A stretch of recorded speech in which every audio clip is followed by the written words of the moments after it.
Hi guys, কি অবস্থা, কেমন আছেন সকলে? আশা করি সকলে ভালো আছেন। এইটা কোনো ব্লগ করার কথা ছিল না, হঠাৎ করে ক্যামেরা ছিল পকেটে এবং আমি হঠাৎ করে ব্লগ করার মতো একটা স্পটে যাচ্ছি দেখে ব্লগ করতেছি।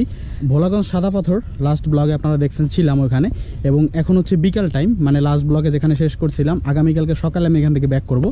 তো ওইখান থেকে এই সাদা পাথর যেখানে আমি স্পটে আসছি, যে দয়ার বাজার, ওইখান থেকে একটা রাস্তা চলে গেছে উৎমাছড়া নামে একটা জায়গায় নাকি যাওয়া যায়।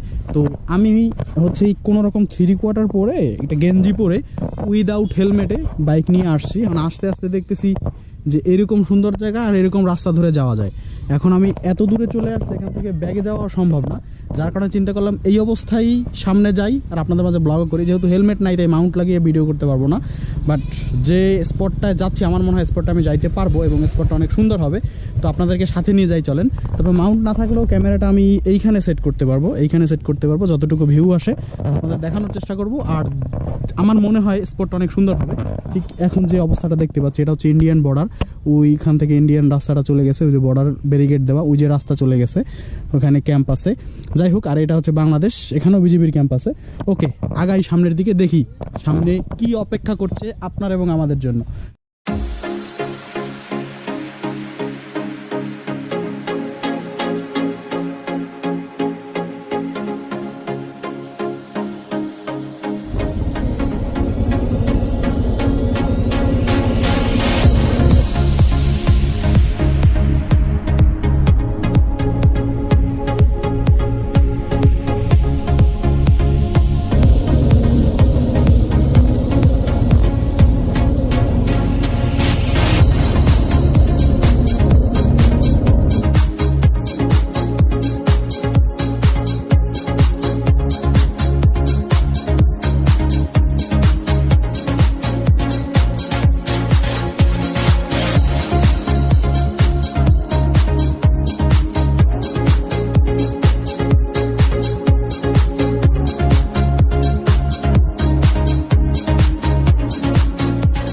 এখান থেকে যাইতে যাইতে এরকম মাটির রাস্তা ধরে যাচ্ছি, দেখলেনই তো ভিডিওতে। তো হঠাৎ করে চোখে পড়লো ওই যে বিশাল একটা ঝর্ণা, মানে ওখান থেকে যে গতি নিয়ে পানি পড়তেছে, এখান থেকে পানিটা খালি চোখে স্পষ্ট রূপে দেখা যাচ্ছে ওর গতিটা। তাহলে বুঝুন ওটা কত বড়, অত দূরে থাকা সত্ত্বেও দেখতে পাচ্ছি, ক্যামেরায় দেখা যাচ্ছে না হয়তো বা। আর ওই যে ওই পিছন থেকে আমি আসছি, ওই দিকে ভোলাগঞ্জ সাদা পাথর থেকে, আর উৎমাছড়ার দিকে যাচ্ছি এই রাস্তা ধরে। এই কিন্তু ওটা সম্পূর্ণ ইন্ডিয়ার ভিতরে যদিও, বাট ঝর্ণাটা খুব বড় এবং সুন্দর। এই রাস্তা ধরে যাওয়ার চেষ্টা করতেছি, ওখানে বিজিবি চেকপোস্টের ওইখানে। দেখি এত দূর যেহেতু আসলাম, আর একটু কাছে যাইতে পারি কিনা।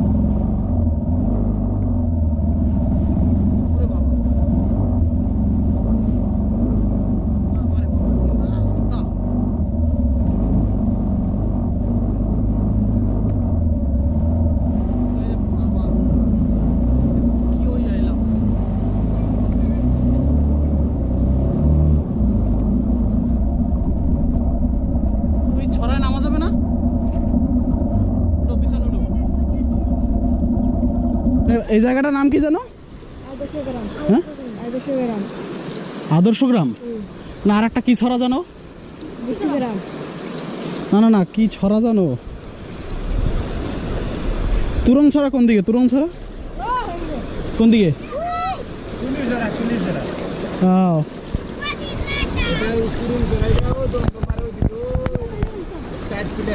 তুরং ছড়া কি মোটরসাইকেল নিয়ে যাওয়া যায়?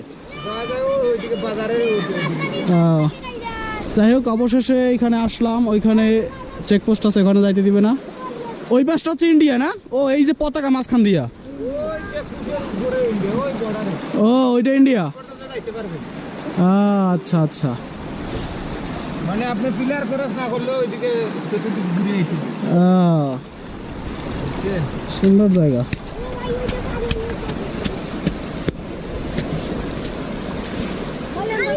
যাই হোক, আমি দুইজন গাইড পাইছি। তোমার নাম কি? মানিক। তোমার নাম? মামুন আর মানিক, দুইজন গাইড পাইছি। আমার বাড়ি বরিশাল, আমি ঢাকা থেকে আইছি দয়ার বাজার সাদা পাথর, ওইখান থেকে আইছি এখন এইখানে। হ্যাঁ, ইউসুফ না, হাফিজ ভাইরে চিনি।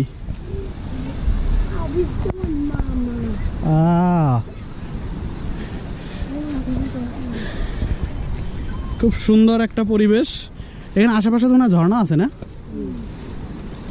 একটা হ্যাঁ ও ওই দেশের, ওটা ওই দেশের ভিতর পড়ছে। ও অনেক সুন্দর একটা জায়গা, অসাধারণ জায়গা।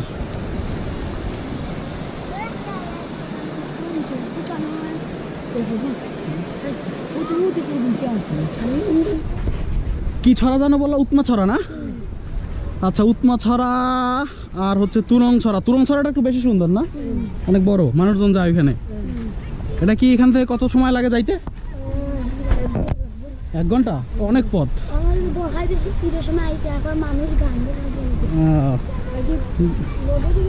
যাই হোক, তারপরও ঘুরে গেলাম উৎমা ছড়া দিয়ে, ভালো লাগলো। একদম বর্ডার সাইড, মানে ওই যে ইন্ডিয়া দেখা যায় আর এই যে বাংলাদেশ খুব কাছাকাছি। তবে এলাকার মানুষের জীবন যখন খুব কষ্টসাধ্য, অনেক দুর্গম এলাকা বলতে গেলে। নেটওয়ার্ক আছে যদিও, কিন্তু বাজারঘাট যোগাযোগ ব্যবস্থা খারাপ। দেখতেই পাচ্ছেন আপনারা রাস্তাঘাট যেভাবে আসলাম চালাইয়া, খুব একটা সুবিধা না রাস্তাঘাট।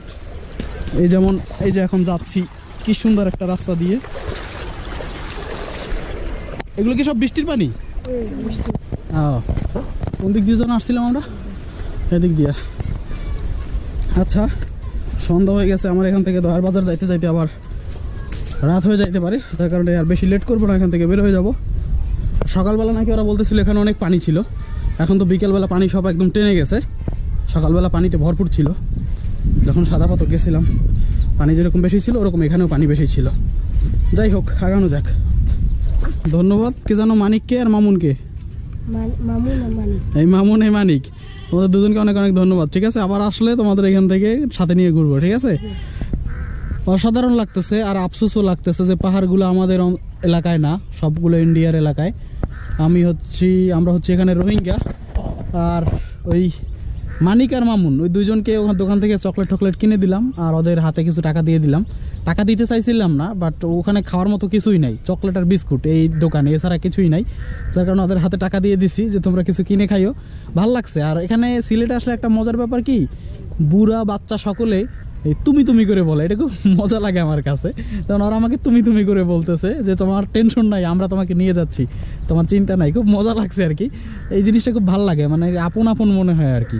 তুমি তুমি করে বললো, ভালো লাগলো। অনেকক্ষণ গল্প করলাম ওদের সাথে, দুইজনকে মোটরসাইকেল উঠাই নিয়ে আসলাম। ওরাও খুব খুশি হলো চকলেট আর কিছু টাকা পাইয়া। যাই হোক, এখন বিদায় নেওয়ার পালা, আস্তে আস্তে আগাচ্ছি। সূর্য প্রায় ডুবি ডুবি করতেছে, এই হচ্ছে অবস্থা সূর্যের। এই আমাকে সূর্য অস্তের আগে এখান থেকে যেতে হবে। বিকালটা অনেক ভালোই কাটলো, অনেক ভালো কাটলো। আর এই এলাকা সম্পর্কে একটু আইডিয়া হলো, অনেক ধারণা হলো, অনেক কিছু জানলাম। ঠিক আছে, চলেন আগাই। আর বেশি দূর নাই, সন্ধ্যাও নেমে আসছে, চলে যাব বাসায়। কিন্তু বাইকটা থামাইলাম, চেইনটা একদম কর কর কর কর করতেছে। চেইনটা তো লুজ হইছে। আর চেইন এই 2 দিনে বালি আর কাদার ভিতরে লাইগা, মানে পানির ভিতরে থেকে চলছে, তো যার কারণে কর কর কর কর করতেছে। কিছু করার নাই, আমার কাছে এখন চেইন লুব নাই। আর থাকলেও এখন দিতাম না, কারণ এখন হচ্ছে আমার এই কাদা বৃষ্টি, কালকে আবার বের হইতে হবে। একবার এই কাদা বৃষ্টি থেকে বের হয়ে একটা দোকান থেকে ইঞ্জিন অয়েল টয়েল দিয়ে নিব, তাহলে হচ্ছে করকরটা যাবে আর চেনটা একটু টাইট করে নিব। ওকে, আগাই। তোমার সাইকেলটা আমার দাও, তুমি আমার মোটরসাইকেল নাও, নিবা? হ্যাঁ, কেন? হ্যাঁ, বাসায় মারবো? খুশি হইব? তাহলে নাও মোটরসাইকেল, তুমি নাও, সাইকেল আমার দাও। হ্যাঁ, কেন? নিবে না? তাই? হ্যাঁ, হাত মুখ ধুয়ে এখন তাঁবুতে রেস্ট করতেছি। সামনের পাহাড় দেখতেছি, মেঘে আস্তে আস্তে ঢেকে যাচ্ছে পাহাড়টা। আর সূর্য ডুবে যাচ্ছে। সূর্য ডুবে যাচ্ছে কি, সূর্য অলরেডি ডুবে গেছে, আলোর আভাসটা শুধুমাত্র আছে। যেহেতু 6টার বেশি বাজে। হ্যাঁ, 6টার বেশি বাজে। যাই হোক, আপাতত তাঁবুতে আছি। আর যাদের আসার কথা আজকে, এখনও কেউ আসে নাই। আজকে আরও একটা টিম আসার কথা, হয়তো বা আসতে সবাই রাতই করে, বাট আমি টাইমের ব্যাপারে খুব পাঞ্চুয়াল। যাই হোক, এখন রেস্ট করতেছি, এখানে কিছুক্ষণ রেস্ট করব। অনেক দূর চালাই আসলাম অফরোড, একটু টান হয়ে কোমরটা সোজা করব, হাত পা সোজা করব, তারপরে রাতে আপনাদের সাথে কথা হবে নি আবার। ও, আর অনেকে তাঁবুর ভিতরের পরিবেশ দেখতে চাইছেন। এই হচ্ছে দরজা, এটা চেনটা লাগিয়ে দেওয়া যায়, লাগিয়ে দিলে বৃষ্টি পড়বে না। যেমন গতকালকে সারা রাত আমি ছিলাম, বৃষ্টি হয়েছে, কোনো সমস্যা হয় নাই। এই হচ্ছে থাকার স্পেস। এখানে একটা হুক আছে, আপনি লাইট বা ছোট ফ্যান এটা টানাইতে পারবেন, যেগুলো ব্যাটারি চালিত লাইট। আর এই একটু বাইরে থেকে যদি দেখাই পরিবেশটা, এই হচ্ছে ভিতরের স্পেস।